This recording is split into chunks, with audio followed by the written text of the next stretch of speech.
这是一盆放了2个月的软玻璃，有点发黄了。今天呢，我要用我家里面最漂亮的闪粉、珠光粉来改造一下它。这可是我斥巨资买的，把它们全部放进去。接下来就是混合，都还没混合完呢，我就感觉到了它的仙气是怎么回事。这个软玻璃出来一定很好看，被晒得有点化开了。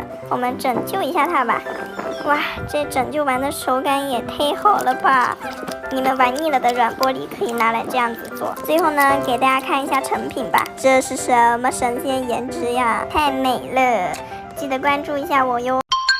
夏天这么热，我的仙气的泥都化掉了。首先呢，我拿了我爸爸的剃须泡，反正疯狂往里挤就是了。你们看，这个泥化掉了还这么好看，这还有天理吗？据我的经验来说呢，它最后呢会变成一盆的馒头泥，而且是手感贼好的那种。经过了半个小时的改造，它最终变成了这个样子。妈呀，这手感真的绝了啊！从一个化掉的泥变成了现在手感这么好的泥，记得点赞收藏一下，不然下回找不着教程了。最后来个解压时刻，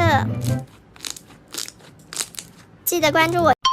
最近呢，我做了一个我自认为超级美的美甲，然后呢，我也想做一个一样美的泥，所以我跟美甲店的老板娘买了这些粉儿，老贵了，一小盒就一丢丢，姐妹们。话不多说，拿出我的万年软玻璃，是不是超级透呢？然后把我的粉儿给倒进去，我已经感受到它的仙气了，给它慢慢的混合均匀。哇，混合的过程也超级美的好吗？我们到阳光底下去看一下，绝了！而且手感超级好，你们看是不是跟我的美甲一样美？记得关注我哟。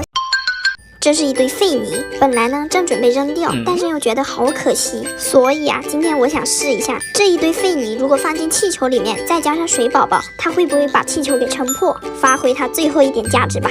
先把所有的泥都挤进气球里面，没错，真的是挤进去的，终于装的最后只剩一点了。然后请出我们的主角水宝宝，用尽所有的工具把它们塞进去就对了。这一堆废泥呢是硬的，它里面应该是没有多少水分的。所以我也很好奇，它到底会不会把气球给撑破。装进去以后呢，就揉个1个小时。所以这个后续明天更新哟。今天还不知道它怎么样呢。好了，记得关注我，一起